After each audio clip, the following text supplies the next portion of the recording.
हो करके महाराज प्रकाश ते गुरु अर्जन जी। गुरु अर्जन बैठे पास सज्जे हाथ जी। सज्जे हाथ खुदा दा दास बैठा चौंकी मार के। ਆਉਣ ਵਧਾਈਆਂ ਦੇਣ ਦੇਵਤੇ ਸਤਿਗੁਰ ਨੂੰ। ਦੇਵਤੇ ਸਤਿਗੁਰ ਨੂੰ ਸਿੱਖਾਂ ਦਾ ਰੂਪ ਧਾਰ ਧਾਰ ਕੇ।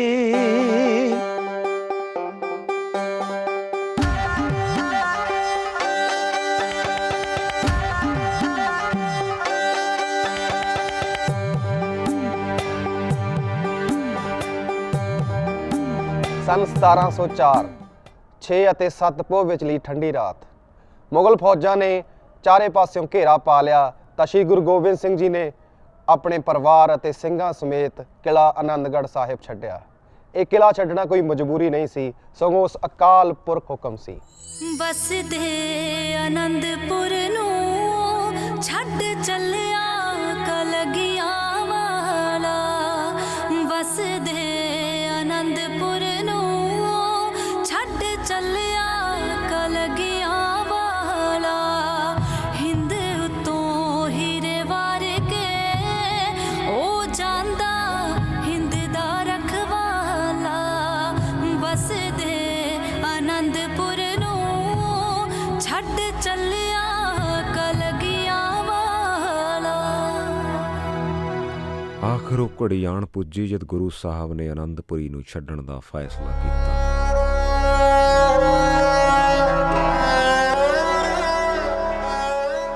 ਗੁਰੂ ਸਾਹਿਬ ਉਸ ਨਗਰੀ ਨੂੰ ਛੱਡ ਕੇ ਜਾ ਰਹੇ ਸੀ ਜਿਸ ਦੀ ਇੱਕ ਇੱਕ ਇੱਟ ਸੁਪਨਿਆਂ ਦੀ ਸਾਂਝ ਦੇ ਗਾਰੇ ਨਾਲ ਚਿਣੀ ਹੋਈ ਸੀ।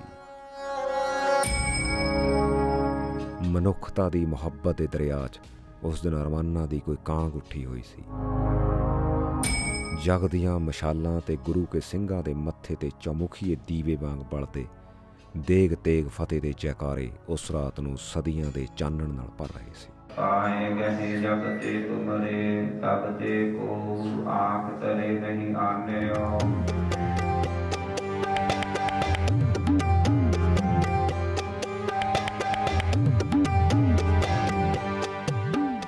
24 ਸਾਲ ਦਾ ਸਮਾਂ ਸਾਹਿਬ ਜੀ ਨੇ ਇਸ ਤਿਆਰੀ ਕਰਦਿਆਂ ਹੋਇਆਂ ਬਤੀਤ ਕੀਤਾ ਔਰ 30 ਮਾਰਚ 1699 ਦੀ ਵਿਸਾਖੀ ਵਾਲੇ ਦਿਨ ਅੰਮ੍ਰਿਤ ਵੇਲੇ ਦੀਵਾਨ ਸਜਾ ਕੇ ਆਸਾ ਦੀ ਵਾਰ ਦੇ ਕੀਰਤਨ ਤੋਂ ਬਾਅਦ ਕਲਗੀਧਰ ਪਾਤਸ਼ਾਹ ਨੇ ਚੋਜ ਵਰਤਾਏ ਔਰ ਚੋਜ ਵਰਤਾ ਕੇ ਇਸ ਪਾਵਨ ਧਰਤੀ ਤੇ ਤਖਤ ਸ੍ਰੀ ਕੇਸਗੜ੍ਹ ਸਾਹਿਬ ਜੀ ਤੇ ਖਾਲਸਾ ਪ੍ਰਗਟ ਕੀਤਾ। ਕਿਲ੍ਹਾ ਆਨੰਦਗੜ੍ਹ ਨੂੰ ਜਦੋਂ ਘੇਰਾ ਪਿਆ ਉਸ ਵੇਲੇ ਮੁਗਲਾਂ ਦੀਆਂ ਫੌਜਾਂ ਰਬਾਈ ਧਾਰ ਦੇ ਰਾਜਿਆਂ ਦੀਆਂ ਫੌਜਾਂ ਉਹ ਇਕੱਠੀਆਂ ਸਨ।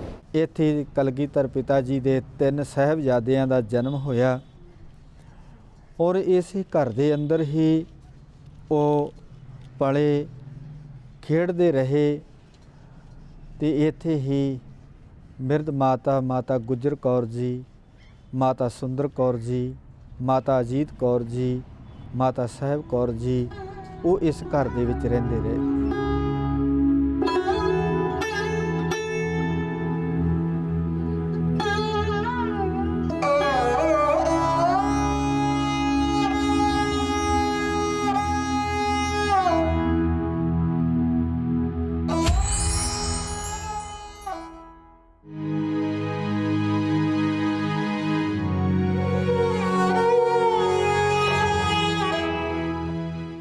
ਉਸ ਰਾਤ ਕਹਿਰਾਂ ਦੀ ਠੰਡ ਸੀ ਪਰ ਕਿਸੇ ਨੂੰ ਰੰਜ ਕੋਈ ਨਹੀਂ ਸੀ। ਇਸ ਤਰ੍ਹਾਂ ਲੱਗਦਾ ਸੀ ਜਿਵੇਂ ਹਨੇਰੀ ਰਾਤ ਦੇ ਯੁੱਗ ਨੂੰ ਇਤਿਹਾਸ ਦੇ ਵਰਕਿਆਂ ਤੇ ਯੁੱਗਾਂ ਤੱਕ ਰਹਿਣ ਵਾਲੇ ਕਿਸੇ ਚੜ੍ਹਦੇ ਸੂਰਜ ਨੂੰ ਮਿਲਣ ਲਈ ਤੁਰ ਪਏ ਹੋਣ। ਉਸ ਰਾਤ ਦੇ ਮੁਸਾਫਰਾਂ ਨੂੰ ਪਤਾ ਸੀ ਕਿ ਜਿਹੜੇ ਸਫ਼ਰ ਤੇ ਉਹ ਨਿਕਲੇ ਨੇ ਉਹ ਅਜਿਹਾ ਸਫ਼ਰ ਸੀ ਜਿਸ 'ਚੋਂ ਆਪਣੀ ਜਿੰਦ ਵਾਰ ਕੇ ਵੀ ਆਪਣੀ ਮੰਜ਼ਿਲ ਨੂੰ ਪ੍ਰਾਪਤ ਕਰ ਲੈਣਗੇ। ਕਿਹੜਾ ਨੀ ਮੋੜੇ ਮਿਲਦੇ ਸਵਾਰ ਨੂੰ ਮੌਤ ਨੂੰ ਫੜਾਇਆ ਜਿਨੇ ਪੁੱਤਰਾਂ ਦੇ ਪਿਆਰ ਨੂੰ। ਕਿਹੜਾ ਨੀ ਮੋੜੇ ਮਿਲਦੇ ਸਵਾਰ ਨੂੰ ਮੌਤ ਨੂੰ ਫੜਾਇਆ ਜਿਨੇ ਪੁੱਤਰਾਂ ਦੇ ਪਿਆਰ ਨੂੰ। ਕਿਹੜੇ ਜਿਗਰੇ ਦੇ ਨਾਲ ਦਿੱਤਾ ਨੀ ਇਸ ਨੇ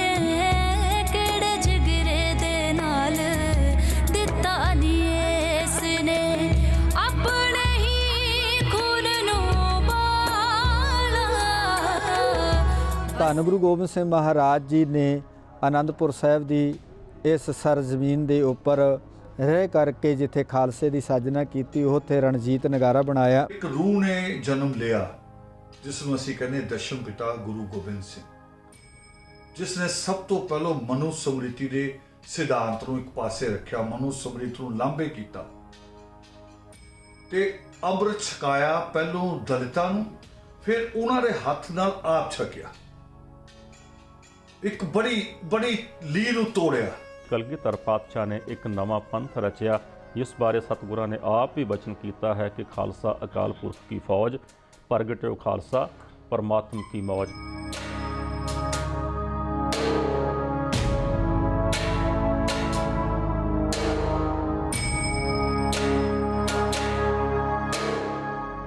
ਲੰਮਾ ਸਮਾਂ ਘੇਰਾ ਪਿਆ ਰਿਹਾ। ਉਹਨਾਂ ਨੇ ਸਾਰੇ ਪਾਸੇ ਰਸਤੇ ਜਾਮ ਕਰਤੇ, ਰਸਤਾ ਜਾਮ ਕਰਤੀਆਂ, ਇੱਥੋਂ ਤੱਕ ਘੋੜਿਆਂ ਦਾ, ਹਾਥੀਆਂ ਦਾ ਦਾਣਾ ਪਾਣੀ ਉਹ ਵੀ ਬੰਦ ਹੋ ਗਿਆ ਸੀ। ਤੇ ਇਤਿਹਾਸਕਾਰ ਲਿਖਦੇ ਨੇ ਕਿ ਗੁਰੂ ਸਾਹਿਬ ਨੂੰ ਕੁਝ ਹਾਥੀ ਤੇ ਘੋੜੇ ਆਪਣੇ ਹੱਥੀਂ ਸ਼ਹੀਦ ਵੀ ਕਰਨੇ ਪੈ ਗਏ ਸਨ, ਕਿਉਂਕਿ ਉਹਨਾਂ ਦਾ ਦੁੱਖ ਦੇਖਿਆ ਨਹੀਂ ਸੀ ਜਾਂਦਾ। ਔਰ ਕਿਲ੍ਹਾ ਆਨੰਦਗੜ੍ਹ ਦਾ ਹੀ ਉਹ ਸਥਾਨ ਹੈ ਜਿੱਥੇ ਭਾਈ ਮਹਾਂ ਸਿੰਘ ਦੀ ਅਗਵਾਈ 'ਚ ਸਿੰਘਾਂ ਨੇ ਦਸਮ ਪਾਤਸ਼ਾਹ ਹਜ਼ੂਰ ਨੂੰ ਬੇਦਾਵਾ ਦਿੱਤਾ।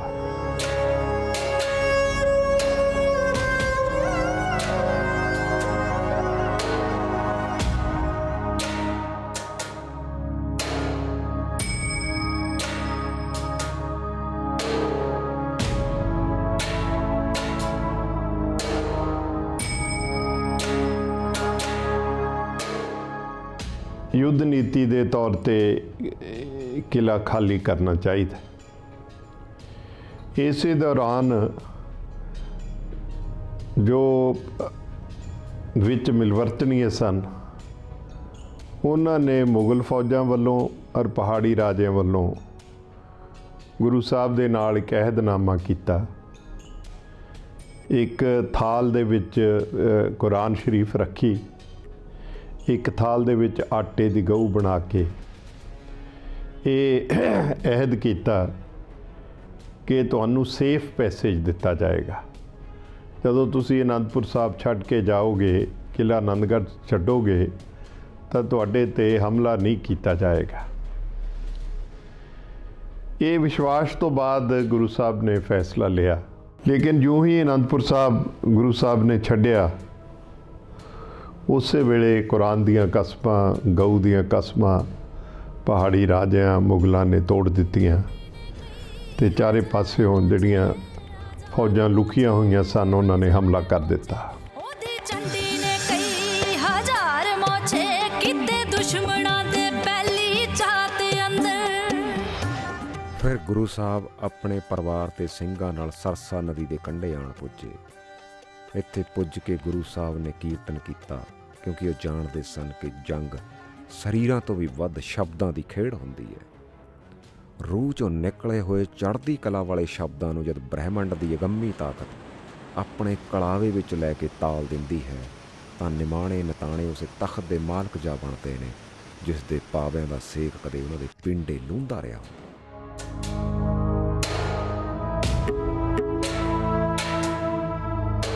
इस बारे हकीम मिर्जा अल्लाह यार खां जोगी अपनी शाहकार रचना शहीदान वफा विच लिखते ने। सतगुर अब आन पहुँचे ते सरसा नदी के पास थे, चाहते बुझाएं 12 पहर की प्यास।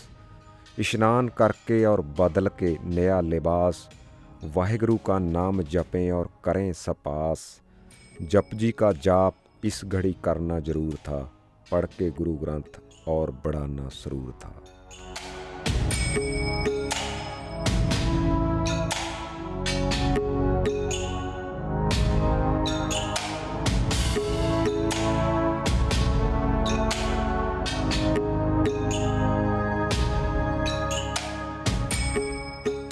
ਜਦੋਂ ਗੁਰੂ ਸਾਹਿਬ ਇੱਥੋਂ ਕਿਲਾ ਖਾਲੀ ਕਰਦੇ ਆ ਔਰ ਮਈ ਸਨ 1703 ਮਈ ਮਹੀਨੇ ਤੋਂ ਘੇਰਾ ਪਿਆ ਹੈ ਔਰ ਸਨ 1704 ਦੇ ਵਿੱਚ ਸ਼ਹਾਦਤਾਂ ਹੁੰਦੀਆਂ ਨੇ। 7 ਮਹੀਨੇ ਤੱਕ ਇਸ ਧਰਤੀ ਨੂੰ ਘੇਰੇ ਪਾ ਕੇ ਰੱਖਿਆ ਗਿਆ। ਜਿਹੜਾ ਸੰਕਲਪ ਕਲਗੀਧਰ ਪਾਤਸ਼ਾਹ ਨੇ ਖਾਲਸੇ ਪੰਥ ਦੇ ਸਾਹਮਣੇ ਤਖ਼ਤ ਸ੍ਰੀ ਕੇਸਗੜ੍ਹ ਸਾਹਿਬ 'ਤੇ ਕੀਤਾ ਸੀ ਨਾ ਕਿ ਮੈਨੂੰ ਅੰਮ੍ਰਿਤ ਦੀ ਦਾਤ ਭਾਈ ਦਇਆ ਸਿੰਘ ਜੀ ਜ਼ਰੂਰ ਦਿਓ, ਮੈਂ ਵੀ ਗੋਬਿੰਦ ਰਾਏ ਤੋਂ ਗੋਬਿੰਦ ਸਿੰਘ ਬਣ ਜਾ।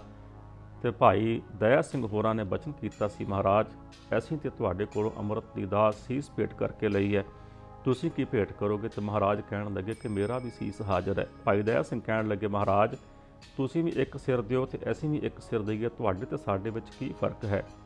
ਕਲਗੀਧਰ ਪਾਤਸ਼ਾਹ ਨੇ ਭਾਈ ਦਇਆ ਸਿੰਘ ਨੂੰ ਬਚਨ ਕਹੇ ਸਨ ਕਿ ਭਾਈ ਦਇਆ ਸਿੰਘ ਜੀ, ਤੁਸੀਂ ਤੇ ਹਿੰਦੁਸਤਾਨ ਦੇ ਵੱਖ-ਵੱਖ ਕੋਨਿਆਂ ਤੋਂ ਆ ਕੇ, ਵੱਖ-ਵੱਖ ਥਾਵਾਂ ਤੋਂ ਆ ਕੇ, ਵੱਖ-ਵੱਖ ਪਰਿਵਾਰਾਂ 'ਚੋਂ ਆ ਕੇ ਇੱਕ ਸਿਰ ਭੇਟ ਕੀਤਾ ਹੈ। ਸਮਾਂ ਆਏਗਾ ਮੈਂ ਆਪਣੇ ਸਾਰੇ ਸਰਬੰਸ ਦੇ ਸੀਸ ਹੀ ਕੁਰਬਾਨ ਕਰ ਦਿਆਂਗਾ। ਪਹਾੜੀ ਰਾਜਿਆਂ ਤੇ ਮੁਗਲਾਂ ਨੇ ਆਪਣੇ ਕਿੱਤੇ ਕੌਲਾਂ ਤੋਂ ਭੱਜ ਕੇ ਗੁਰੂ ਸਾਹਿਬ ਤੇ ਹਮਲਾ ਕਰ ਦਿੱਤਾ। ਉਹਨਾਂ ਨੂੰ ਭੁਲੇਖਾ ਸੀ ਕਿ ਬਾਜਾਂ ਦੇ ਖੰਭ ਝੜ ਚੁੱਕੇ ਨੇ, ਪਰ ਜਦ ਰਣ ਤੱਤੇ ਵਿੱਚ ਲੋਹਾ ਖੜਕਿਆ ਤਾਂ ਉਹਨਾਂ ਨੂੰ ਪਤਾ ਲੱਗਿਆ ਕਿ ਜਿਨ੍ਹਾਂ ਨਾਲ ਉਹਨਾਂ ਦਾ ਵਾਹ ਪਿਆ ਉਹ ਤਾਂ ਦੇਗ ਵੀ ਉਹ ਛਕਦੇ ਨੇ ਜਿਸ ਵਿੱਚ ਪਹਿਲਾਂ ਤੇਗ ਫਿਰੀ ਹੁੰਦੀ ਹੈ। ਕਹਿੰਦੇ ਦੇਸ਼ ਤਾਂ ਜਦੋਂ ਸਹਾਰਾ ਨਹੀਂ ਸੀ, ਪਿਤਾ ਦੇਸ਼ ਉੱਤੋਂ ਉਦੋਂ ਵਾਰਿਆ ਮੈਂ, ਮਾਤਾ ਗੁਜਰੀ ਸਰਹੰਦ ਦੇ ਵਿੱਚ ਗੁਜਰੀ, ਸਮਾਂ ਗੁਜਰਿਆ ਜਿਵੇਂ ਗੁਜ਼ਾਰਿਆ ਮੈਂ, 4 ਬਖਸ਼ੇ ਸਨ ਪੁੱਤ ਪਰਮਾਤਮਾ ਨੇ, ਜੋੜਾ ਜੋੜਾ ਕਰਕੇ ਉਹ ਵੀ ਵਾਰਿਆ ਮੈਂ, ਮੈਨੂੰ ਸ਼ਹਿਨਸ਼ਾਹ ਮੱਤ ਕਹੋ ਸਿੱਖੋ, ਕਿਸ਼ਤਾਂ ਨਾਲ ਇਹ ਕਰਜ਼ ਉਤਾਰਿਆ ਮੈਂ।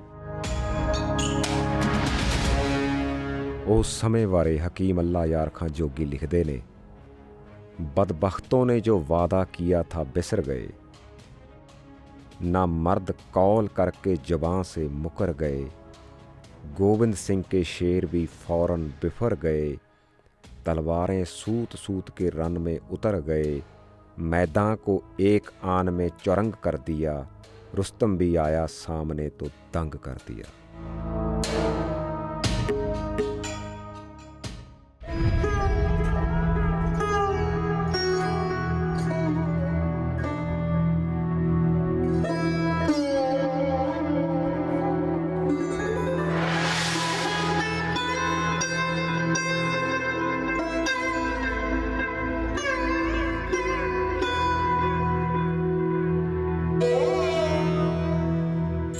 ਵਸਦੇ ਆਨੰਦਪੁਰ ਨੂੰ ਛੱਡ ਚੱਲਿਆ ਕਲਗੀਆਂ ਵਾਲਾ, ਵਸਦੇ ਆਨੰਦਪੁਰ ਨੂੰ ਛੱਡ ਚੱਲਿਆ ਕਲਗੀਆਂ ਵਾਲਾ, ਹਿੰਦ ਉਤੋਂ ਹੀਰੇ ਵਾਰ ਕੇ ਉਹ ਜਾਂਦਾ ਹਿੰਦ ਦਾ ਰਖਵਾਲਾ, ਵਸਦੇ ਆਨੰਦਪੁਰ ਛੱਡ ਚੱਲਿਆ ਕਲਗੀਆਂ ਵਾਲਾ।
तीन 316 बरे मुकम्मल हो गए। अज भी सब कुछ सजरा है। असी वारस हाँ उस इतिहास के। ऐसा इतिहास मैनू संसार विच होर किते नहीं दिखता।